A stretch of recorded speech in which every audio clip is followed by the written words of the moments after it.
வணக்கம் நண்பர்களே. இன்றைக்கி காலையில் நானும் நம்ம மேனேஜர் சாரும் கடற்கரைக்கு போகும்போது அங்கே ஒரு வித்தியாசமான மீனை பார்த்தேங்க. மீனை பார்த்து அது குடுன்னு ஓடி போய் கையில் தூக்கிட்டார் நம்ம மேனேஜர் சார். "என்னடா இது மீன் தோசைக்கல் மாதிரி இருக்குது" அப்படின்னு கேட்டால், "இதுதான்ப்பா சூரிய மீன்" அப்படின்னாங்க. "சூரிய மீனா சுடுமா?" அப்படின்னு கேட்டால், "சுடலாம் செய்யாது, இது சூரியன்லேருந்து நேராக கடலுக்குள்ளே வந்த மீன்" அப்படின்னாங்க. என்னங்க நம்ப முடியல. நாங்கள் நம்பலைங்க. உடனே தேடி பார்த்தா, இது ஆழ்கடலில் அதிகமாக வளருமா இந்த மீன். 2000 கிலோ வரைக்கும் வளருமாங்க. இதுக்கு நம்ம மேனேஜர் வச்சுருக்கிறது 2000 கிலோ கிடையாது. ஒரு 10 15 கிலோவோ வச்சுருக்காரு கையில். அப்புறம் எதுக்குடா இதுக்கு சூரிய மீன் பேர் வச்சுக்க அப்படின்னு கேட்டால், இது அப்பப்போ சன் பாத் எடுக்கிறதுக்காண்டி ஆழ்கடல்லேருந்து மேல் மட்டத்துக்கு வந்துட்டு அப்படியே நைஸாக போவானாம். பாவம் மேலே வரும்போது நம்மளுக்கு எவனோ தூக்கிட்டு வந்துட்டான்.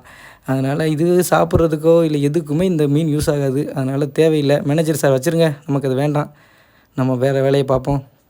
எங்கே வைக்கலையா? வைங்க போவோம், வச்சுட்டு போவோம், வாங்க கிளம்புவோம். மீனை வச்சுட்டு சோகமாக வந்தார் மேனேஜர் சார். இந்த மீனை நீங்கள் யாராவது பார்த்துருந்தீங்கன்னா நம்ம கமெண்டில் வந்து சொல்லிட்டு